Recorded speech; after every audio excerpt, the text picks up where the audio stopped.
आप सभी लोगों का स्वागत है। मैं सच्चिदानंद मौर्य। तो हम आप लोगों को बताएंगे वृत्त का परिभाषा। क्या बताएंगे? यहाँ पे आप देख पा रहे हैं वृत्त किसे कहते हैं, यानी कि आपको वृत्त का परिभाषा हम बताएंगे। और आज के बाद आपको भूलना नहीं है वृत्त का परिभाषा और वृत्त में क्या क्या होते हैं उनके भी बारे में पूरा हम आपको क्लियर करेंगे। तो सबसे पहले यहाँ वृत्त किसे कहते हैं आपको ये पता है कि वृत्त अनंत बिंदुओं का ऐसा समूह। तो वृत्त अनंत का मतलब आप जानते हैं कि ऐसे बिंदु जिनका पता हम लोग को नहीं है कितने बिंदु हैं। जैसे कि एक छोटे छोटे बिंदुओं को ले लिया जाए, इस तरह करते हुए, तो अब हम लोग इसमें तो बहुत कम बिंदु हैं जिनमें हम लोग गिन लेंगे, लेकिन इसमें इतने बिंदु छोटे छोटे हैं जिनको हम लोग गिन पाएंगे नहीं, तो उसको हम लोग कहेंगे अनंत। यानी अनंत का अब तक पता चला नहीं, उसको हम लोग क्या कहते हैं? अनंत। तो इस तरह आप छोटे छोटे बिंदु इसको बारों बार घुमाते रहेंगे तो एक ऐसा इनमें समूह जो बन रहा है, एक ऐसा एक समय आएगा कि ये पूरे बिंदु मिलते मिलते ये आपस में क्या हो जाएंगे? सट जाएंगे। क्या होगा? सट जाएंगे। तो अब जैसे वो सटेंगे तो रेखा नुमा वो आकृति ले लेते हैं। कैसा? रेखा जैसा आकृति ले लेते। जैसे देखिए पहले किस तरह के थे, अब किस तरह के बन गए। अब जैसे इसको बारों बार हम घुमाएंगे, इस पे बिंदु छोटे छोटे लगाएंगे तो यह एक रेखा जैसे बन जाएगा और यह एक वृत्त पूरा दिखने लगेगा। कैसा? वृत्त जैसा दिखने लगेगा। देखिए, तो अब हम आपको बताना है यही कि अनंत बिंदुओं का ऐसा समूह। समूह का मतलब क्या होता है? झुंड होता है। बहुत ज्यादा लोग हैं उनको समूह कहा जाता है। जो किसी एक निश्चित बिंदु से, निश्चित बिंदु क्या है अब उसको हम लोग निश्चित बिंदु जानेंगे। निश्चित बिंदु का मतलब होता है इस तरह का। अब तो हमारे पास लंगड़ा प्रकार नहीं है, रस्सी है। तो आप क्या करेंगे कि इसको एक रस्सी का ये लंबाई ले लेते हैं और सबसे पहले किसी वृत्त को बनाने से पहले आप एक क्या करते हैं, एक लंगड़े प्रकार के नोकीले जो होता है उसको आप सटाते हैं इस तरह, और इस तरह आप चक्कर मारते हैं। और जैसे इस तरह चक्कर मारते हैं और घूमता है जिस पे उसी सेंटर केंद्र को हम लोग क्या कहते हैं? वृत्त कहते हैं। क्या कहते हैं हम लोग? वृत्त कहते हैं। यही बात है। उसको हम लोग क्या कहते हैं? जहां पे लोहे का कील लगाते हैं और उसके आधार पे पेंसिल से इस तरह घुमाते हैं और उसी बिंदु को हम लोग क्या कहते हैं? निश्चित बिंदु, यानी फिक्स बिंदु, जिसको हम लोग क्या बोलते हैं? फिक्स बिंदु। और फिक्स का मतलब है कि वो घटेगा बढ़ेगा नहीं। और घटेगा बढ़ेगा तो क्या होता है देखेंगे। जैसे बिंदु का हम लोग यहाँ पे घसका देंगे तो इसका घेरा कुछ दूसरे टाइप का बनने लगेगा। यदि हम आगे बढ़ा दें तो इनका घेरा कुछ दूसरे टाइप का बनने लगेगा। इसी तरह बनता है ना। तो अब वो हो गया निश्चित बिंदु। अब हम लोग अगला नंबर देखेंगे। इनमें से समान दूरी पर वृत्त कहलाता है। क्या कहलाता है? वृत्त कहलाता है। तो अनंत बिंदुओं का ऐसा समूह जो किसी एक निश्चित बिंदु से सामान्य दूरी पर हो, वृत्त कहलाता है। अब सामान्य दूरी का मतलब हम लोग जानेंगे सामान्य क्या होता है। तो सामान्य का मतलब ये होता है जिस लोहे के केंद्र से आप एक जगह पे फिक्स करके वृत्त को बनाए हैं वहां से किसी रेखा को खींचो, इस परिधि पे किसी जगह खींचो तो ये पूरी लंबाई क्या होती है? बराबर होती है। पूरी लंबाई बराबर होती है। इसी को हम लोग क्या कहते हैं? सामान्य दूरी। क्या कहते हैं? सामान्य। तो सामान्य दूरी का मतलब वही होता है जो आप चाप लेके काटते हैं, वृत्त बनाते हैं, वो लंबाई ये बराबर होनी चाहिए। यानी इस लंबाई से यदि हम आप नापेंगे इनको तो प्रत्येक लंबाई क्या होना चाहिए? बराबर होना चाहिए। तो उसको हम लोग कहेंगे सामान्य दूरी। तो इसका परिभाषा हो चुका कि अनंत बिंदुओं का ऐसा समूह जो किसी एक निश्चित बिंदु से समान दूरी पर हो। ऐसा ना हो कि कोई एक सेंटीमीटर का लंबाई हो, दूसरा 2 सेंटीमीटर का लंबाई हो, तीसरा 3 सेंटीमीटर का, यदि इस तरह डिफरेंस हो तो आपको जानते हैं क्या मिल जाएगा? वृत्त नहीं मिलेगा, आपको आलू मिलेगा। क्या मिलेगा? आलू, खाने वाला आलू मिल जाएगा।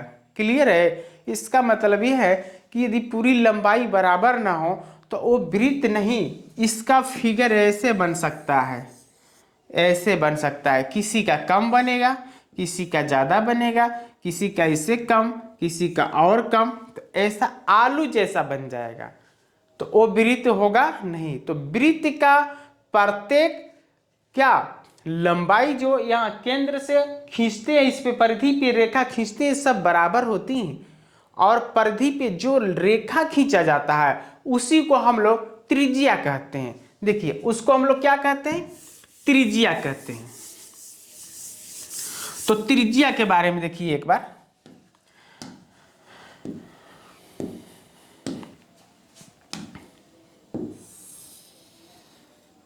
देखिए यहाँ पे एक वृत्त है और वृत्त के मेन मुख्य केंद्र पे किसी जगह एक केंद्र होगा जिसको वृत्त पूरा गोल में यानी रिंग में बना होगा। जैसे कुछ लोग वृत्त, लड़कियां कुछ बना लेती हैं अपनी कंगन से, चूड़ी से, तो आप ये भी एग्जाम्पल रख सकते हैं कि वृत्त का एग्जाम्पल कितना है, वृत्त का एग्जाम्पल कितना है। तो वृत्त का एग्जाम्पल हाथों का जो कंगन है वो भी वृत्त का काम करता है, किसी डब्बे का ढक्कन भी काम करता है वृत्त का, किसी डब्बे का नीचे का जो गोल होगा बोतल उसका पेनी भी काम करता है। तो अब वृत्त के तमाम प्रकार के एग्जाम्पल दे सकते हैं कि वृत्त के एग्जाम्पल कितने हैं। अब यहाँ से जो लंबाई आप यहाँ पे खींचेंगे, देखिएगा इस लंबाई को हम लोग त्रिज्या कहते हैं। क्या कहेंगे? त्रिज्या कहेंगे।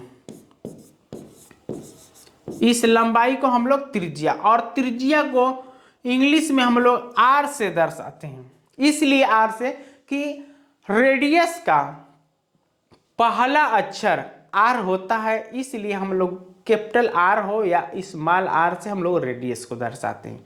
हो गया? तो केंद्र से तमाम प्रकार की जो रेखाएं आप खींचेंगे वो सब क्या होती हैं? त्रिज्या के बराबर होती हैं सब। तो हम यहाँ पे त्रिज्या आपको बता दिए। उसके बाद केंद्र, यहाँ पे केंद्र है,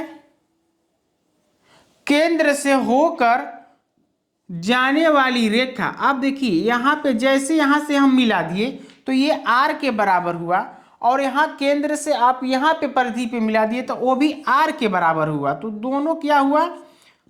त्रिज्या। क्या हुआ? त्रिज्या। और दोनों त्रिज्या को जोड़ दिया जाए तो अब वो त्रिज्या नहीं रहेगा, अब वो क्या होगा? वो व्यास हो जाएगा। क्या बनेगा? व्यास बनेगा। जैसे r प्लस आर बराबर 2r, r प्लस आर बराबर 2r। यहाँ पे कौन रूल्स लग रहे हैं देखेंगे आप। यहाँ पे इसको हम लोग कहते हैं चर। 6 में यही बताया जाता है कि a से लेकर z तक के बीच के जितने अक्षर आते हैं उनको हम लोग चर कहते हैं, और जब जोड़ना होगा तो हम लोग इसको चर जैसे जोड़ लेते हैं। तो अब इनके जैसे हम लोग जोड़ेंगे तो ये r प्लस आर बराबर 2r, कितने हो गए? 2r। जब जोड़ा जाता है ना तो आगे का गुणांक जुटता है, अन्यथा घातांक मत जोड़िएगा, घातांक पावर मत जोड़िएगा, गुणांक जोड़िएगा। तो अब यहाँ पे एक और एक 2r हो गया, तो इसको हम चर कहते हैं। जैसे आप चर जोड़ते हैं उस तरह इनको जोड़ लेंगे। तो अब क्या हुआ? दो त्रिज्या को केंद्र से होकर यदि जाता हो तो उसको हम लोग यहां से लेकर यहां की पूरी लंबाई को केंद्र से होकर जाता हो तो उनको हम लोग व्यास कहते हैं। और व्यास को हम लोग इंग्लिश में डायमीटर कहते हैं। तो डायमीटर को हम लोग डी से कहते हैं, बराबर 2r, बराबर 2r। ये हो गया हम लोग का डायमीटर। क्लियर है? तो त्रिज्या अब तक आपको पता चला, दूसरा नंबर व्यास आपको पता चला। अगला नंबर देखिए, अब इसमें एक जीवा की बात आती है। जीवा हम लोग ये जानते हैं कि हम लोग के जो जबड़े, मुंह का जो जीवा है, ये जबड़े के बीचों बीच रहती है, जबड़े की बीचों बीच रहती है, लेकिन यहाँ इनकी जीवा बीचों बीच नहीं होती। इनकी जीवा इस फिगर में वृत्त में जीवा बीचों बीच नहीं होती। क्यों नहीं होती आप देखेंगे। यदि बीचों बीच पार करें, पास करें केंद्र से होकर, तो उसका तो नाम दूसरा है। केंद्र से होकर पार करती हैं तो उनका नाम क्या है, व्यास है। और केंद्र से एक तरफ की जो हम रेखा खींचते हैं उनका नाम आधा हो तो उनको हम त्रिज्या कहते हैं। तो हम लोग जीवा किसे कहेंगे देखेंगे। केंद्र से ना होकर जाने वाली रेखा यदि आप अपने मन से खींच देते हैं, ये भी अनंत होती हैं, इनको हम लोग जीवा कहते हैं। इनको हम लोग जीवा, ऊपर भी जीवा होगा, बस केंद्र से ना होकर जाए उनको हम लोग जीवा कहते हैं। और जीवा को हम लोग इंग्लिश में क्या कहते हैं, कॉर्ड। क्या बोलते हैं, कॉर्ड। कॉर्ड मीन्स जीवा। तो हम लोग जीवा को इंग्लिश में शॉर्टकट में सी से कॉर्ड कह देंगे। ठीक है, तो इसको हम लोग जीवा कहते हैं। तो जीवा मिला आपको, त्रिज्या मिला, व्यास मिला। अब इसमें हम आप लोगों को क्या बताएंगे, एक और इसमें पॉइंट बताते हैं कि ये जो घेरा है ये वृत्त का है पूरा, उसको हम लोग क्षेत्रफल यानी वृत्त का क्षेत्रफल पाई आर होता है। कितना होता है, पाई आर कि पाई आर स्क्वायर। ये आप बताएंगे कि वृत्त का क्षेत्रफल पाई आर होता है कि पाई आर स्क्वायर होता है। क्लियर है। तो आप क्षेत्रफल तो जानते हैं, क्षेत्रफल मीन्स होता है एरिया। क्या होता है, एरिया। तो ए बराबर होता है पाई आर स्क्वायर, पूरा क्षेत्रफल। और क्षेत्रफल आप जानते हैं एरिया। एरिया मीन्स होता है जैसे आपके अगल बगल जो कुत्ते होते हैं, उस घर के आसपास जाइए तो कुत्ता आपको बहुत तेजी से भौंकता है, आपको परेशान करता है, यानी आप उनके एरिया में जाएंगे तो दिक्कत करता है। उसी तरह वृत्त का अपना एरिया होता है, तो उस एरिया का क्षेत्रफल निकाला जाए पूरे का, किसका, पूरे का क्षेत्रफल निकाला जाए तो पाई आर स्क्वायर होता है। अब ये परिधि की बात आती है। परिधि कैसा होता है देखेंगे।